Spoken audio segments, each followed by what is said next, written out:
Okay, so we're talking about the various eras of Disney, and we're talking about how they maybe promote their failures and successes and stuff like that. This is the third era of Disney. So they got through the package film era in the rest of the 40s. And at a certain point, they felt like they could make a feature animated film again. One story, one feature length,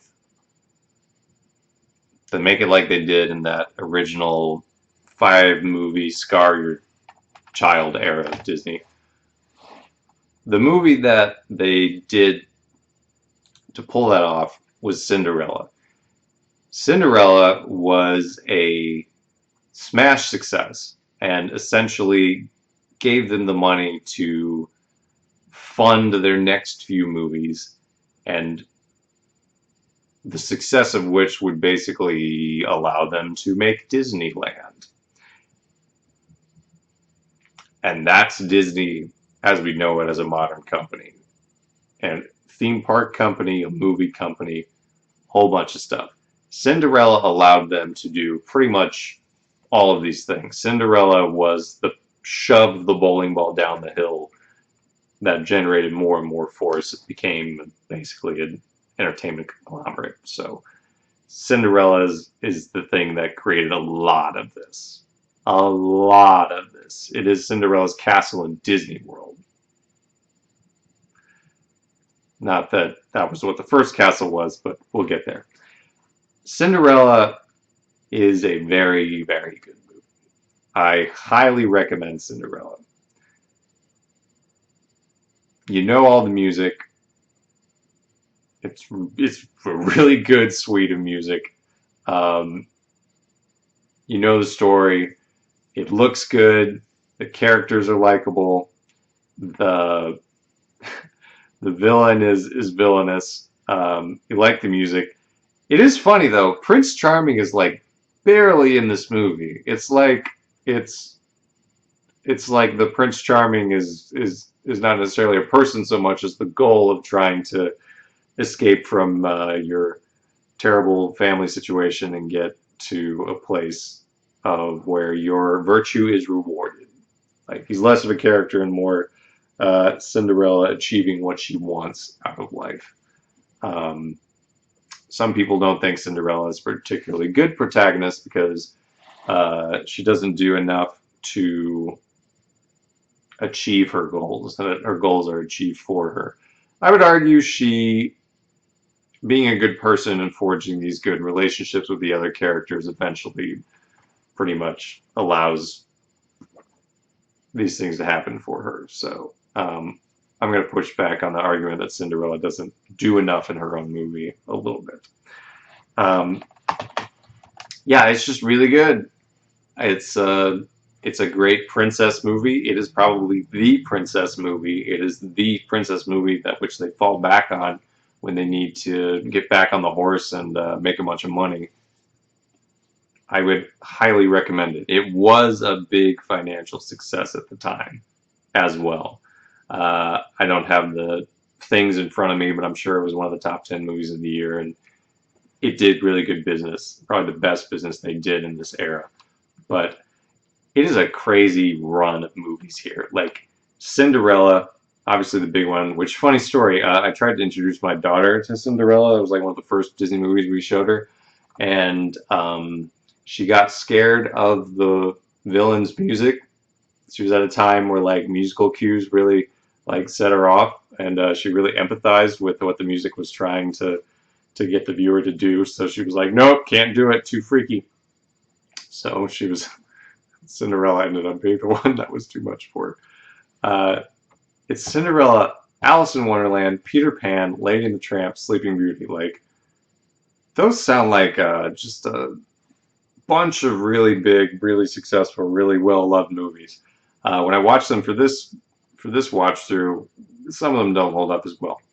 Cinderella definitely held up. Alice in Wonderland. I mean, I kind of enjoyed it. It is kind of a it's an interesting movie, and a lot of things happen, but it is kind of a bunch of wacky characters just being a dick to Alice. Like that's pretty much the movie. So your enjoyment of that is probably going to hinge on your enjoyment of those particular characters. Some of them are quite annoying and you just want them to get on with it. You forget about the lizard man that she meets. You definitely remember the cat and the queen and caterpillar and these other things, but most of the movie is just these characters being dicks to Alice. Kind of gets old. There's also Peter Pan. Peter Pan was one of my favorite movies as a kid. I dressed up as Peter Pan on Halloween. Like, if you're a boy that grows up around Disney of a certain era, like Peter Pan and Aladdin are your things, right? They're the things that you attach with the most because they were one of the few with lead male characters. There's a lot of princesses, and you can like those princess movies, but um, there's only so many. There's only so many lead human male characters.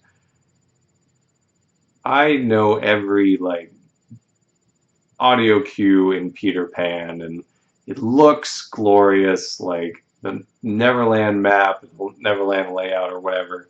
It's beautiful. Like it is.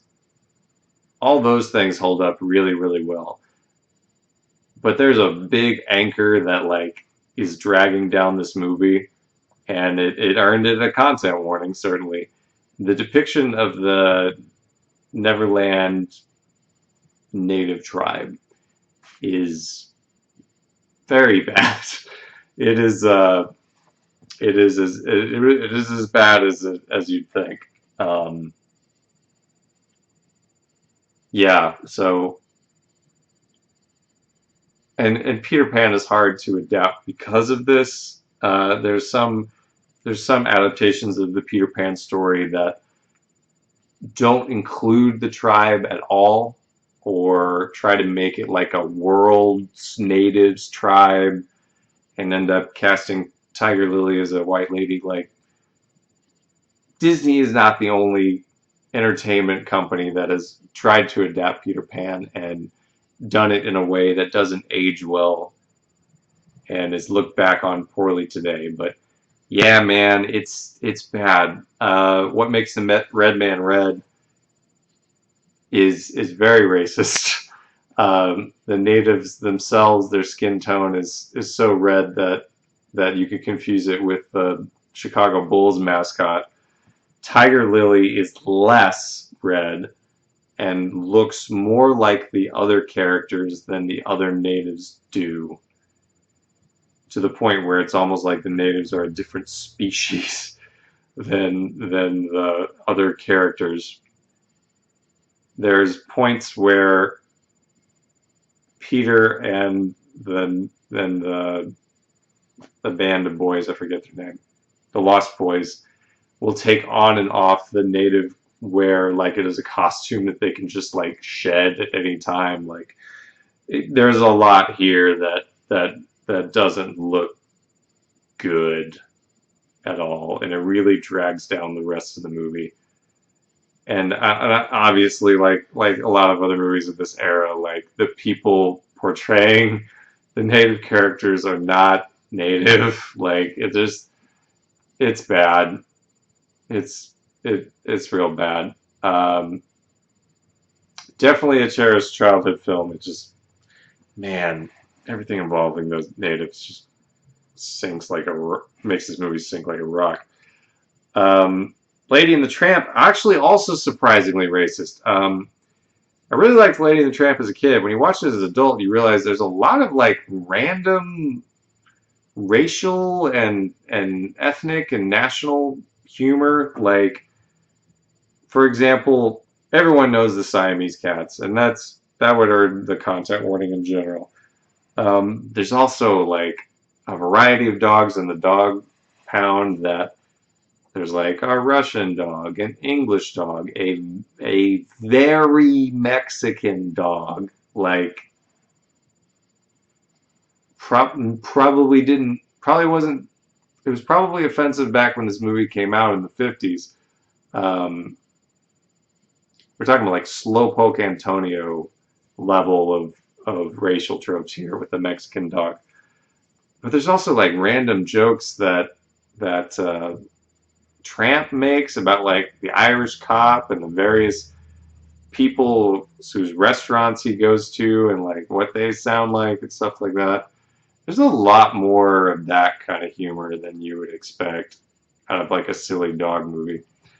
And naturally, all of the voices are a bunch of white actors. There's actually a pretty tight cast in Lady and the Tramp. A lot of people doing a variety of roles. Pretty much every female voice that sings in this movie is actually sung by the same actress, which is an impressive feat. But it also means that the same lady that's singing the song as Darling and the dog in the dog pound is also singing the Siamese cats. And that doesn't feel so good. Um, wasn't super impressive Lady and the Tramp. It was the movie my daughter actually watched, so that was like the first Disney movie she ever saw the whole way through. Is probably Lady and the Tramp. The thing that wraps up this era is Sleeping Beauty. Um, this is another example of Disney taking a big old failure of theirs and promoting it until it's a cherished success. I really didn't like Sleeping Beauty when I watched it through this watch through. It has great art design. Like it looks like a fairy tale. It looks what I imagine um, medieval, I don't know, medieval fairy tale imagery should be, like fairy tale fantasy imagery should be. That looks great. Um, they play they play the Sleeping Beauty song over and over and over again. God, what is it called? I know you. I walked with you once upon a dream, or whatever that is. Once upon a dream. They play it a lot because, man, they got no other songs in this movie. I mean, they got songs, they just suck. What, you don't remember All Hail to the Princess Aurora? You don't remember that?